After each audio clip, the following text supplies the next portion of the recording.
Welcome to ISVR Kerala chapter. I'm Dr. Manish Nair, Associate Professor in Radiology. Along with me today, we have one of the pioneers in the field of interventional radiology, Dr. Srikanth Murthy, sir. More than 3 decades of experience in IR. And let's ask, sir, how did this all begin, this IR journey in Kerala?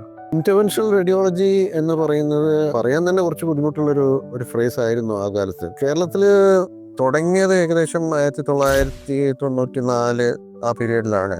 Shri ചിത്രയിലായിരുന്നു ആദ്യമായിട്ട് കുറച്ച് interventional radiology procedures ഒക്കെ ചെയ്തുകൊണ്ടിരുന്നത്. അതെല്ലാം almost കാലിൻ്റെ രക്തക്കുഴലുകൾ തുറക്കുക, അല്ലെങ്കിൽ തലച്ചോറിൻ്റെ പ്രശ്നങ്ങൾ ഉണ്ടായിരുന്നു അത് ചെയ്തുകൊണ്ടിരുന്നത്. വേറെ ലിവറും നെഞ്ചിൻ്റെയും വയറിൻ്റെയും അസുഖങ്ങളൊന്നും തന്നെ കേരളത്തിലൊരു സെൻറ്റർ ഉണ്ടായിരുന്നില്ല.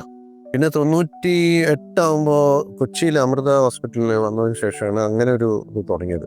ആദ്യകാലങ്ങളിലൊക്കെ ഈ പറഞ്ഞ പോലെ ഇത് കേരളത്തിൽ 2 സ്ഥലം, അതുപോലെ ബോംബെയിൽ 1-2, ഡൽഹിയിൽ 1-2 സ്ഥലം, പല സ്ഥലങ്ങളിലും ഗവൺമെൻറ് സെക്ടറിൽ വലിയ വലിയ സ്ഥാപനങ്ങളിൽ മാത്രമേ ഇന്റർവെൻഷണൽ റേഡിയോളജി ഉണ്ടായിരുന്നുള്ളൂ.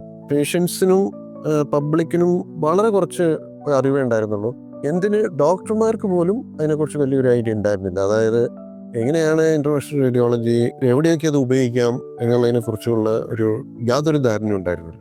പിന്നെ വേറൊരു പ്രശ്നം, അന്ന് നമ്മളുടെ ഇൻഡസ്ട്രി ഒരു ഇന്റർവെൻഷണൽ റേഡിയോളജി പ്രൊസീജിയർ ചെയ്യണമെങ്കിൽ മെറ്റീരിയൽ വേണം, കത്തീറ്റർ വേണം, നീഡിൽ വേണം, ഓരോരോ പ്രത്യേക തരത്തിലുള്ള സാമഗ്രികൾ വേണം.